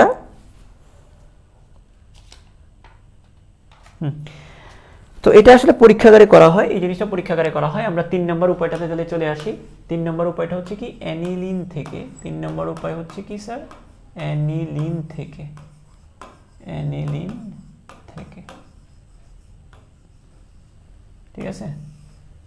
এখন আমরা অ্যানিলিনের সাথে বিক্রিয়াটা ঘটাই, তাহলে অ্যানিনটাকে আমরা সোয়া দিতে পারি না এইভাবে, এটা তো বেনজিন, বেনজিনের সাথে কি যুক্ত থাকবে, বেনজিনের সাথে একটা NH2 মূলক যুক্ত থাকবে। এখন এই NH2 মূলকটা এই কোণায় যুক্ত থাকুক আর এই কোণায় যুক্ত থাকুক, যেখানেই থাকুক না কেন একটা জায়গায় থাকলেই হয়েছে। তো মূলত এটা মানে বেনজিনের যে কোনো একটা জায়গায় NH2 থাকলে সেটাকে আমরা অ্যানিলিন বলি। কি বলি আমরা? অ্যানিলিন বলি। তো এই অ্যানিলিনের সাথে আমরা প্রথমে বিক্রিয়া ঘটাবো কি? এই অ্যানিলিনের সাথে প্রথমে আমরা বিক্রিয়া ঘটাবো আমরা এই অ্যানিলিনের সাথে প্রথমে বিক্রিয়া ঘটাবো কার দেখো, ধরো আমরা নাইট্রাস অ্যাসিডের বিক্রিয়া ঘটাবো। কার বিক্রিয়া? সোডিয়াম নাইট্রাইটের বিক্রিয়া ঘটাবো। আমরা কার বিক্রিয়া ঘটাবো? সোডিয়াম নাইট্রাইটের বিক্রিয়া ঘটাবো। NaNO3 সোডিয়াম নাইট্রাইটের বিক্রিয়া ঘটাবো সালফিউরিক অ্যাসিডের উপস্থিতিতে। কার উপস্থিতিতে? সালফিউরিক অ্যাসিডের উপস্থিতিতে। কিন্তু এটা কিন্তু কম তাপমাত্রায় বিক্রিয়াটা ঘটাইতে হবে। কত তাপমাত্রায়? 0 থেকে 5 ডিগ্রি সেলসিয়াস তাপমাত্রায়। তাহলে খেয়াল করো 0 থেকে কত? 5 ডিগ্রি সেলসিয়াস তাপমাত্রায় বিক্রিয়াটা ঘটাইতে হবে। তাহলে আমি আবার একটু বলি যে অ্যানিলিনের সাথে অ্যানিলিনকে যখন তুমি সোডিয়াম নাইট্রাইট এবং সালফিউরিক অ্যাসিডের উপস্থিতিতে কম তাপমাত্রায় বিক্রিয়া ঘটাবা, এই জিনিসগুলোকে এখানে লেখার দরকার নেই। মানে এই অ্যানিলিনের সাথে এই জিনিসগুলোকে এখানে লেখার তোমার প্রয়োজন নেই, কারণ এটা আমরা সংক্ষেপে করব। তোমাদের বই সংক্ষেপে দেওয়া আছে, আমরা সংক্ষেপে করব। এটা দেখো এখানে আরো জটিল মেকানিজম আছে, ভেঙে ভেঙে করলে আর অনেক জটিল মেকানিজম করতে হয়, কিন্তু এটা এবার রিটেনের জন্য লিখলে আমরা এইভাবে লিখতে পারবো। হ্যাঁ, তো খেয়াল করো এই যে দেখো এই যে অ্যানিলিন কার উপস্থিতিতে বিক্রিয়া করবে? এই যে দেখো সোডিয়াম নাইট্রেট সালফিউরিক অ্যাসিডের উপস্থিতিতে বিক্রিয়া করবে। বিক্রিয়া করে একটা জিনিস তৈরি করবে, সেই জিনিসটার নাম হচ্ছে কি? হ্যাঁ, ডায়াজোনিয়াম হাইড্রোজেন সালফেট তৈরি করবে। কি বলছেন? Diazonium hydrogen sulphate. Sir diazonium মানে কি? ওই যে দেখো ডায়াজোনিয়াম মানে কি? N2, এটাকে আমরা ডায়াজোনিয়াম বলি না? N2+, গত ক্লাসে পড়াইছিলাম। N2+ মানে কি? ডায়াজোনিয়াম লবণ। তা দেখো এই বেনজিনের সাথে একটা ডায়াজোনিয়ামের বিক্রিয়া হবে। তাহলে দেখো এখানে এই জিনিসটা তৈরি হবে। এখানে এই যে দেখো বেনজিন, খেয়াল করো, আমি যদি খেয়াল করি এই যে বেনজিন, এটা কি বেনজিন? এই যে বেনজিন চক্রটা আর কি, এই যে বেনজিন চক্র, এই যে বেনজিন চক্র, ঠিক আছে। এখন খেয়াল করো এই যে দেখো নাইট্রোজেন, এই যে দেখো নাইট্রোজেন, এই যে দেখো নাইট্রোজেন পরমাণু, এই যে দেখো নাইট্রোজেন পরমাণু। তো এই যে এখানে নাইট্রোজেন পরমাণু, এখানে নাইট্রোজেন পরমাণু, দুইটা যোগ হয়ে যাবে। যোগ হয়ে কি তৈরি করবে? খেয়াল করো, যোগ হয়ে কি তৈরি করবে? N2 তৈরি করবে। কি তৈরি করবে স্যার? N2 তৈরি করবে। এই যে N বিক্রিয়া করে N2, মানে এটা ডায়াজোনিয়াম আয়ন তৈরি করছে। এটা কি তৈরি করছে? ডায়াজোনিয়াম আয়ন তৈরি করছে, ঠিক আছে। তার সাথে যুক্ত হবে কি? HSO4। কি যুক্ত হবে বলো তো? HSO4 তৈরি করবে। তার সাথে যুক্ত হবে HSO4 এই জিনিসটা তৈরি হবে। কারণ আমার কথা হচ্ছে এই জিনিসটাকে আমরা কি বলি? H+, আমরা সালফিউরিক অ্যাসিড কিভাবে ভেঙে লিখতে পারি? আমরা সালফিউরিক অ্যাসিড কিভাবে ভেঙে লিখতে পারি? H2SO4 আমরা এইভাবে ভেঙে লিখতে পারি, একটা যদি H+ হয় আর একটা কি? HSO4-। এটাকে আমরা এইভাবে ভেঙে লিখতে পারি। একটা H+ ধরলে এই জিনিসটাকে এইভাবে ভেঙে লিখতে পারি, একটা H+ একটা HSO4-। তো খেয়াল করো এখান থেকে আসলে কি আসবে? এই সালফিউরিক অ্যাসিড থেকে হাইড্রোজেন সালফেটটা আসবে। এই সালফিউরিক অ্যাসিড থেকে কি আসলো? এখানে হাইড্রোজেন সালফেট আসলো, যার জারণ মান -1 আর N2 জারণ মান +1। তাহলে আমরা এই পুরো যৌগটার নাম কি? এই পুরো যৌগটার নাম বলতে পারি কি? এটার নাম হচ্ছে benzene diazonium hydrogen sulphate. Benzene diazonium hydrogen sulphate, ঠিক আছে। বেনজিন ডায়াজোনিয়াম কি? হাইড্রোজেন সালফেট আমরা পাইলাম। এখন কথা হচ্ছে স্যার বুঝলাম স্যার, কিন্তু আমরা চাচ্ছি কি? আমরা তো চাচ্ছি ফেনল। স্যার ফেনল কোথায়? হ্যাঁ, তুমি এখান থেকে যদি এখানে আসতে পারো তাহলে তুমি সহজেই কি? ফেনলে যাইতে পারবা। তোমরা সহজেই কিসে যেতে পারবা? ফেনলে যেতে পারবা। সেটা কিভাবে? দেখো আমি যদি এই জিনিসটাকে জাস্ট আমরা কি করব? আমরা আর্দ্র বিশ্লেষিত করব। কি করব? আমরা এটাকে একটু হালকা উত্তপ্ত করব। হ্যাঁ, 50 থেকে 60 ডিগ্রি সেলসিয়াসে উত্তপ্ত করলে হবে।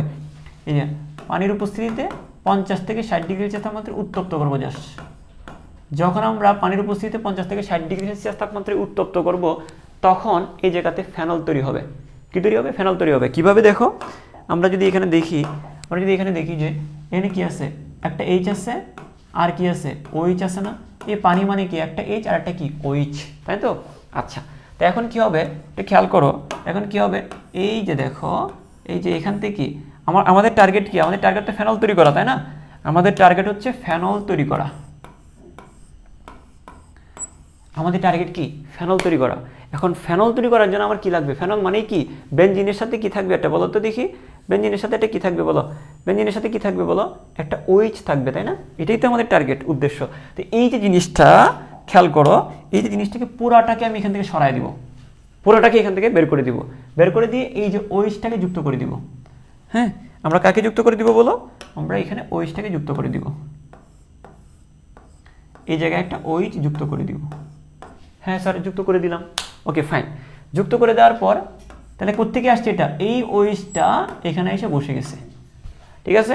তাহলে এখান থেকে বের হয়ে যাবে কে, এখান থেকে যে ডায়াজোনিয়াম যে আয়নটা সেটা নাইট্রোজেন গ্যাস হিসেবে এখান থেকে বের হয়ে যাবে। কি গ্যাস হিসেবে, নাইট্রোজেন গ্যাস হিসেবে বের হয়ে যাবে। কোনটা, এই যে ডায়াজোনিয়াম আয়নটা নাইট্রোজেন গ্যাস হিসেবে বের হয়ে যাবে, ঠিক আছে। আর কি হবে বলো তো দেখি, আর কি হবে বলো তো দেখি, এই যে এখানে যে হাইড্রোজেনটা এটা এর সাথে যুক্ত হয়ে যাবে, তখন এটা তৈরি করবে কি H2SO4 তৈরি করবে। তাহলে আলটিমেটলি আমরা কি পেলাম, এই যে ফেনল কিন্তু পেয়ে গেলাম, ঠিক আছে। এবং এটা বুঝছো কিনা দেখো, এটা না বুঝলে আমাকে একটু তাড়াতাড়ি করে জানাও। আমাদের আরেকটা উপায় বাকি আছে, জাস্ট আরেকটা উপায় বাকি আছে।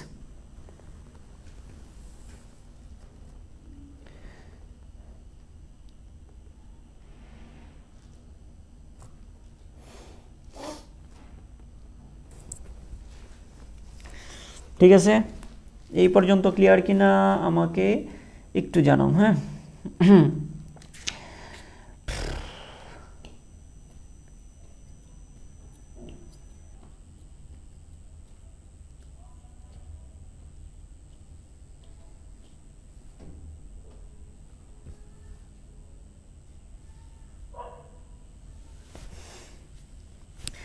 হ্যাঁ, এখানে তাহলে আমি একটু রিক্যাপ করে দিই তোমাকে।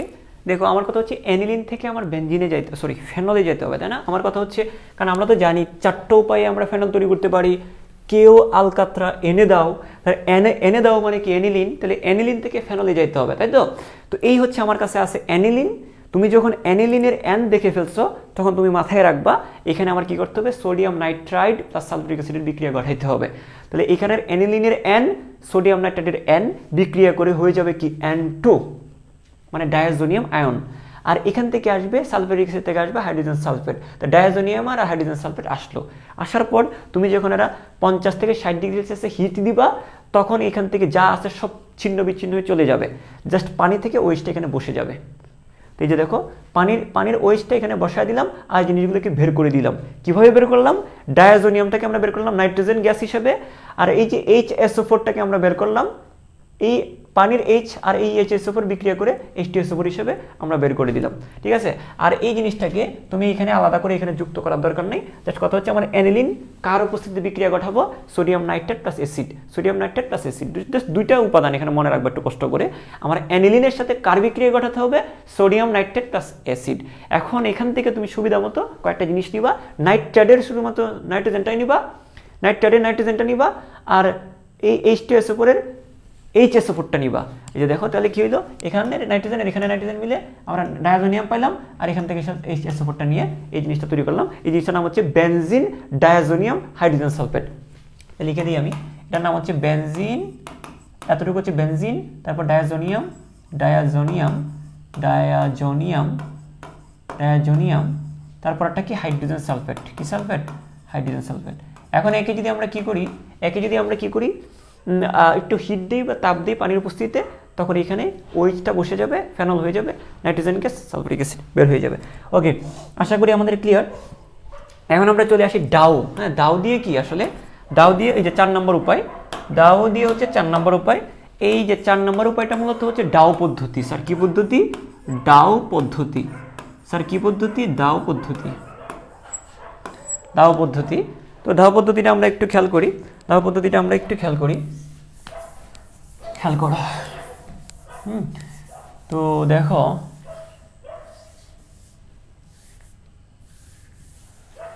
একটু খেয়াল করো, ডাউ পদ্ধতি এটাই আমাদের লাস্ট 4 নম্বর, ডাউ পদ্ধতি, ডাউ পদ্ধতি। হ্যাঁ, ডাউ পদ্ধতি। একটা গান মনে করতেছি, ফিরিয়ে দাও আমায় ফিরিয়ে দাও, এরকম একটা কি একটা গান আছে। এই ফিরিয়ে দাও দিয়ে আমরা মনে রাখতে পারি এখানে আসলে ফেরিক ক্লোরাইড ব্যবহৃত হবে। দাও কথাটার সাথে ফিরিয়ে দেওয়ার একটা বিষয় আছে। হ্যাঁ, আচ্ছা, আমার এই প্রেম তুমি ফিরিয়ে দাও, তাহলে দেখো এখানে দাও দিয়ে আমরা ফিরিয়ে দেওয়া দিয়ে মনে রাখতে পারি। তো এখানে মূলত কি ব্যবহৃত হবে একটু খেয়াল করো, এখানে মূলত বেনজিন তো থাকবেই, কারণ আমার কথা হচ্ছে আমরা তৈরি করতেছি কি, ফেনল তৈরি করতেছি না, ফেনলের জন্য অন্ততপক্ষে বেনজিন বা বেনজিন চক্র তো কিছু একটা থাকবে। হ্যাঁ হ্যাঁ, এক্স্যাক্টলি এখানে একটা জিনিস থাকবে। এখানে আমরা লিখবো, এই যে দেখো এখান থেকে আগে কি কি থাকে, তাহলে আমরা এটা আগে একটু বলে ফেলি। হ্যাঁ, বেনজিন থাকবে এখানে, কি লাগবে আমাদের, উপাদানগুলো কি কি লাগবে, দাও পদ্ধতিতে আমাদের কি থাকবে, এখানে বেনজিন থাকবে, আর বেনজিন নিতে হবে, আর ফিরিয়ে দাও দিয়ে আমরা মনে রাখতে পারি ফেরিক ক্লোরাইড থাকবে স্যার, কি থাকবে, ফেরিক ক্লোরাইড থাকবে। প্রভাবক হিসেবে কি থাকবে বলো, সবসময় এটা প্রভাবক হিসেবে ফেরিক ক্লোরাইড থাকবে, কিন্তু বিক্রিয়া করবে ক্লোরিন। প্রভাবক হিসেবে থাকবে ফেরিক ক্লোরাইড, বিক্রিয়া করবে কি, ক্লোরিন। এটা প্রভাবক হিসেবে কাজ করবে, বিক্রিয়া করবে ক্লোরিন। ঠিক আছে, তুমি যদি এখানে ফেরিক ব্রোমাইড নাও তো বিক্রিয়া করবে কি, ব্রোমিন। আচ্ছা ঠিক আছে। আচ্ছা আমরা এটা শুষ্ক ফেরিক ক্লোরাইড নিব, এটা কেমন নিব, শুষ্ক ফেরিক ক্লোরাইড নিব, কিন্তু বিক্রিয়াটা করবে মূলত ক্লোরিন। ঠিক আছে। আচ্ছা তো এটা বিক্রিয়া করার পর আমরা দেখি কি হয়, তাহলে এই জিনিসগুলো আমরা নিব, মনে থাকবে।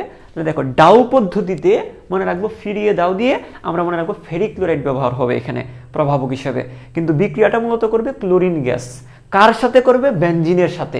তাহলে আমরা একটু দেখি, তাহলে আমরা একটু খেয়াল করি যে কেমনভাবে করে। এই যে যদি বেনজিন হয়ে থাকে স্যার, এটা যদি বেনজিন হয়ে থাকে, এই বেনজিনের 6 কোণায় 6টা কার্বন 6টা হাইড্রোজেন, তাই না, 6টা কার্বন 6টা হাইড্রোজেন। আচ্ছা যাই হোক, তাহলে এই যে বেনজিন, এই যে ক্লোরিন বিক্রিয়া করবে, মাঝখানে এটা প্রভাবক। হ্যাঁ, এই যে ক্লোরিন বিক্রিয়া করবে, মাঝখানে কি থাকবে, এই ফেরিক ক্লোরাইডটা প্রভাবক হিসেবে থাকবে। কিভাবে থাকবে স্যার, প্রভাবক হিসেবে থাকবে, এই ফেরিক ক্লোরাইডটা প্রভাবক হিসেবে থাকবে। ঠিক আছে, সেটা অবশ্য নিশ্চয়ই শুষ্ক ফেরিক ক্লোরাইড হবে, শুষ্ক ফেরিক ক্লোরাইড প্রভাবক হিসেবে থাকবে। তখন এখানে কি হবে তুমি আমাকে একটু বলো তো, এখানে স্যার কি হতে পারে, এটা তো আমরা নিশ্চয়ই জানি। হ্যাঁ, এখানে হবে কি মূলত, এখানে হবে কি, এই যে একটা ক্লোরিন, এই ক্লোরিনটা চলে যাবে বেনজিনের এখানে বসে যাবে গিয়ে। এখন কথা হচ্ছে বেনজিনের এখানে কি, এগুলো কি হাতগুলো কি খালি আছে না, বেনজিনের 6 কোণায় 6টা হাইড্রোজেন আছে, তাহলে একটা হাইড্রোজেন এখান থেকে সরে গিয়ে একটা ক্লোরিন এখানে বসে যাবে। ঠিক আছে, তাহলে আমরা যদি দেখি যে বেনজিনের 6 কোণায় 6টা হাইড্রোজেন, তো তাহলে এখান থেকে কি সরে যাবে, এই কোণা থেকে একটা হাইড্রোজেন তো সরে গেছে, তো এই একটা হাইড্রোজেন যে সরে গেল, বেনজিনের এই কোণা থেকে একটা হাইড্রোজেন সরে গেছে, সেটা আমরা একটা টান দিয়ে বুঝি, মানে একটা হাত খালি এখানে, কারণ হাইড্রোজেন সরে গেছে মানে কি, একটা হাত এখানে খালি। তো হাইড্রোজেনটাকে আমি সরাই দিলাম, হাইড্রোজেনটাকে কি করলাম বলো, হাইড্রোজেনটাকে আমরা এখানে সরাই দিলাম। ঠিক আছে। আচ্ছা, তাহলে যে হাতটা খালি হয়েছে, ওই যে হাতটা খালি হইলো, ওই খালি হাতে একটা ক্লোরিন বসে যাবে এখানে গিয়ে একটা কি বসে যাবে বলো, এই বলো না, একটা ক্লোরিন এখানে বসে যাবে। তাহলে আরেকটা ক্লোরিন এখানে, 2টা ক্লোরিন, তো তার মধ্যে একটা গিয়ে এখানে বসবে, আর একটা ক্লোরিন থেকে যাবে না, ওই ক্লোরিনটা এই হাইড্রোজেনের সাথে যুক্ত হয়ে HCl তৈরি করবে। এই হচ্ছে আমার ক্লোরোবেনজিন। এই যৌগটার নাম কি, এই যৌগটার নাম হচ্ছে ক্লোরোবেনজিন। এই যৌগটার নাম কি, এই যৌগটার নাম হচ্ছে ক্লোরোবেনজিন। ওকে ফাইন, আমরা ক্লোরোবেনজিন পেয়ে গেলাম। এখন কথা হচ্ছে আমার টার্গেট কি ছিল, ফেনলের দিকে যাওয়া, ফেনলের কাছে যাওয়া। আমাদের টার্গেট কি ছিল, ফেনলের কাছে যাওয়া, আস্তে আস্তে যাব। তবে আমার কথা হচ্ছে ডাউ পদ্ধতি মানে ফিরিয়ে দাও দিয়ে ফেরিক ক্লোরাইড আর ক্লোরিন কার সাথে বিক্রিয়া করবে, বেনজিনের সাথে। তা আমরা তো এইগুলা থেকে তো সরাসরি দেখো, এখানে কোনো OH আছে, কোনো OH নাই, তো এখানে তো আমরা ফেনল পর্যন্ত এখানে যাইতে পারতেছি না। আমরা এই জিনিসগুলো, মানে তোমার কথা হচ্ছে তোমরা যখন ম্যাথমেটিক্স করো তখন একটা লাইন বলে দেয় পরের লাইনটা কী হবে, আমরা কিন্তু মুখস্থ লিখি না, আমরা একটা লাইন লিখি, তারপরে ওই লাইনটা দেখে আমরা পরের লাইনটা লিখি, তারপরে এই লাইনটা দেখে আমরা পরের লাইনটা লিখি, অর্থাৎ একটা লাইন আমাকে পরের লাইনে কী হবে সেটা বলে দেয়। তো তোমার কথা হচ্ছে তুমি ডাউ দিয়ে তুমি মনে রাখবা এই জিনিসগুলো ব্যবহৃত হয়, এবং এই জিনিসগুলো তোমাকে বলে দিবে, বা তুমি এখান থেকে চিন্তা করে বলবা এই জিনিসগুলো থেকে কি সরাসরি ফেনল তো তৈরি সম্ভব না, তো এই জিনিসগুলা তুমি দেখবে, এই জিনিসগুলো থেকে আমরা কি পাচ্ছি, এইগুলো তোমাকে বলে দিবে এখানে ক্লোরোবেনজিন তৈরি হবে। তুমি এখানে ধাপ করে এখানে ফেনল লিখে ফেললে তো হবে না, কারণ এখানে তোমার OH নাই, OH ছাড়া কি ফেনল হবে না। তো যেটা হয় সেটা লিখো তুমি আগে, ধৈর্য ধরো। তো এই যে ফেনল, এই যে বেনজিন এবং ক্লোরিন বিক্রিয়া করে যেটা হচ্ছে সেটা হচ্ছে ক্লোরোবেনজিন হচ্ছে, তো যেটা হচ্ছে সেটা আগে লিখো, আমরা লিখলাম। এখন কথা হচ্ছে যে পরে আর কি বিক্রিয়া করব।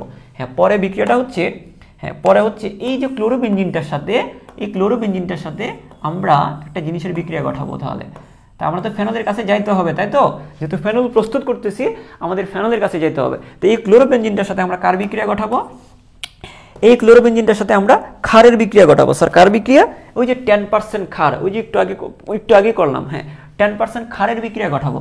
কার বিক্রিয়া, 10% ক্ষারের বিক্রিয়া ঘটাবো। কত পার্সেন্ট, 10% ক্ষারের বিক্রিয়া ঘটাবো। যখন 10% ক্ষারের বিক্রিয়া ঘটাবো তখন জিনিসটা আসলে কেমন হবে একটু দেখো। এখন তুমি বলো এখানে কি হইতে পারে, এই লাইনটা তোমাকে কিসের ইঙ্গিত দিবে, কি নির্দেশ করবে। হ্যাঁ, সেটা হচ্ছে এইখানে যে হাইড্রোজেন আর এখানে যে ক্লোরিন, এটা বিক্রিয়া করে কি তৈরি করবে, HCl তৈরি করে এরা চলে যাবে।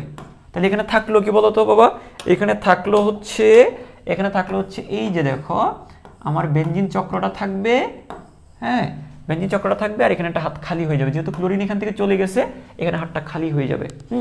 আর ওই জায়গাটাতে কি বসবে বলতো, NONH বসে যাবে। কে বসে যাবে? ONA বসে যাবে। কি বসে যাবে? তাহলে এখানে ক্লোরিন আর হাইড্রোজেনের সাথে যদি চলে যায়, যা থাকলো তা যোগ করে দাও। এই যে বেনজিন চক্রটার সাথে একটা ONA যোগ করে দিলাম, এই যে একটা ONA যোগ করে দিলাম। Okay fine. এই জিনিসটাকে বলা হয় সোডিয়াম ফিনক্সাইড। এটাকে কি বলবো স্যার? এটাকে আমরা বলবো সোডিয়াম ফিনক্সাইড। এখন স্যার কথা হচ্ছে, স্যার আপনি এই পর্যন্ত আসছেন, ফেনল তো পাচ্ছি না স্যার, ফেনল কিভাবে পাবো? একটু আগেই বিক্রিয়াটা করাইছি, সোডিয়াম ফিনক্সাইডকে হালকা আর্দ্র বিশ্লেষিত করলেই কিন্তু ফেনল তৈরি হয়ে যাবে। তো এখন আমরা কি করবো? লাস্ট কাজটা তো সহজ, আমরা কি করবো? জাস্ট অ্যাসিডের উপস্থিতিতে আমরা আর্দ্র বিশ্লেষিত করবো। কার বিরুদ্ধে?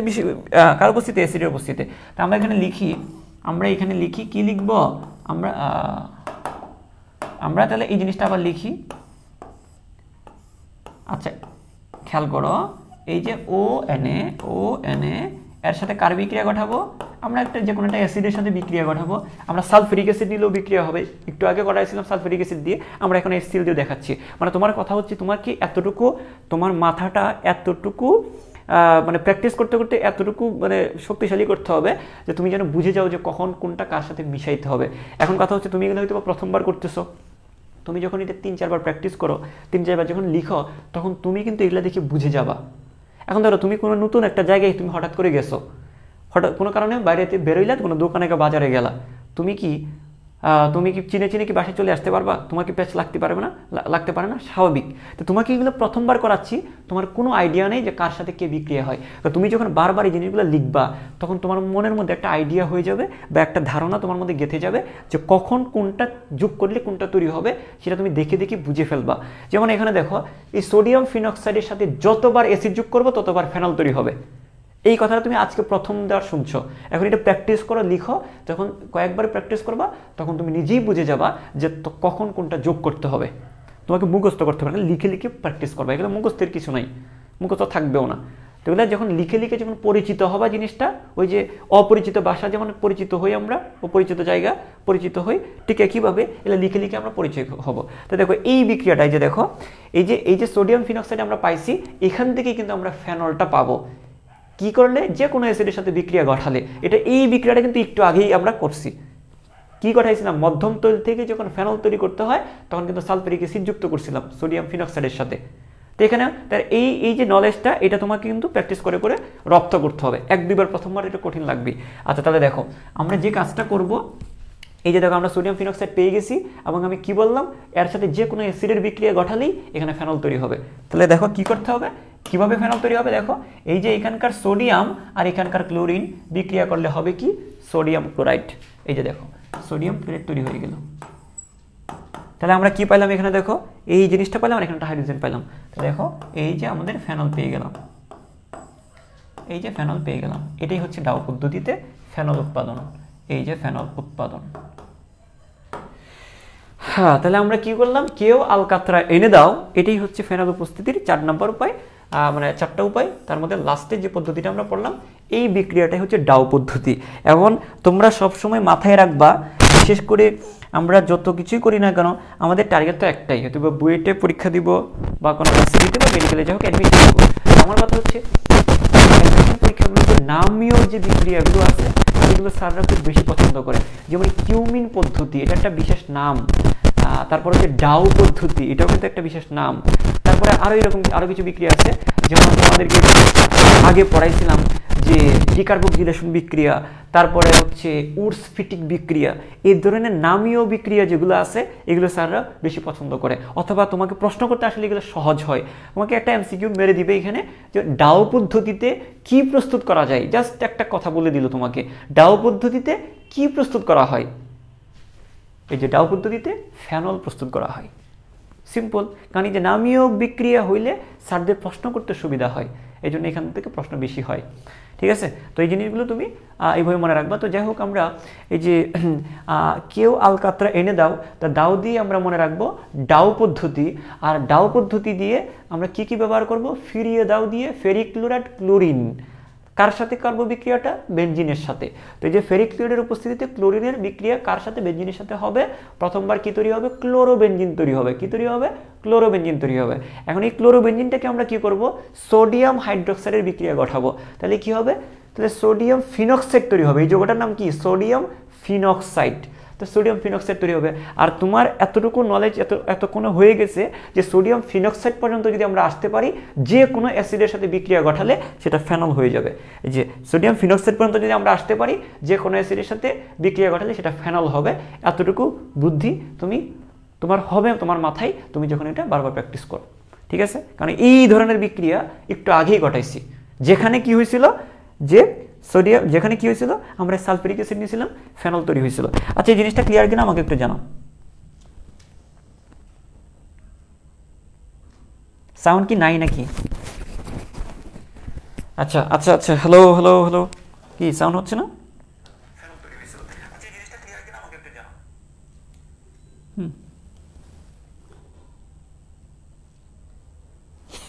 আচ্ছা, এখানে আরেকটা জিনিস হচ্ছে, আচ্ছা সাউন্ড কি ঠিক হয়েছে?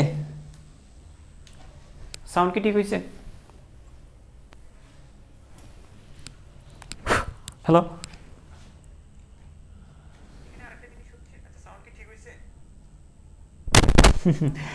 আচ্ছা মোফাজ্জল হোসাইন, তুমি খুব ভালোভাবে পড়াশোনা করো এবং অনেক দূরে এগিয়ে যাও, এবং তোমার মতো যারা আছে প্রত্যেকের জন্য ব্রিলিয়ান্ট রেজাল্ট করো। ঠিক আছে? আচ্ছা, তো আমি যেটা বলতেছিলাম, কি বললাম যে এই পদ্ধতি, এখন একজন প্রশ্ন করছে যে স্যার এটা কি এক ধাপে কি এখানে যাওয়া যায়? যেগুলো এক ধাপে যাওয়া যায় সেগুলো আমরা এক ধাপে করেছি বা করব, কিন্তু এগুলো তোমার যেটা মনে হচ্ছে, হ্যাঁ যেটা বলতেছিলাম যে এখানে এক ধাপে, এটা তো এক ধাপে যাওয়ার বিক্রিয়া না, যেগুলো এক ধাপে যাওয়ার এক ধাপে যাও পদ্ধতি একটা বিশেষ নামীয় পদ্ধতি। এই পদ্ধতিতে 3টা ধাপে আমরা ফেনল পর্যন্ত যেতে পারি। তুমি চাইলে এখানে কি করতে পারবো না, এক ধাপেই আমরা যাইতে পারবো না। ঠিক আছে? তো যেগুলো 3 ধাপে, যেগুলো 2 ধাপে, সেগুলো আমরা 2 ধাপে বা 3 ধাপে করব। ঠিক আছে? এখানে আমাদের কোনো হাত নেই।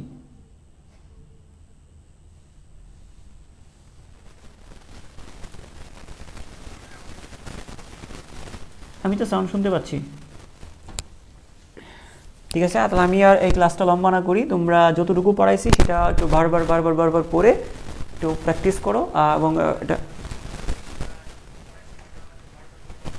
আচ্ছা দেখি কি প্রবলেম হচ্ছে, এটা আমি পরে দেখবো। আপাতত যতটুকু পড়ে সেটা রিভাইজ দেবো। হ্যাঁ, সবাই ভালো থাকো, সুস্থ থাকো, এবং সবার জন্যই অনেক অনেক ভালোবাসা এবং দোয়া। ঠিক আছে? কেউ আমাকে আলকাতরা এনে দাও। Bye, good bye.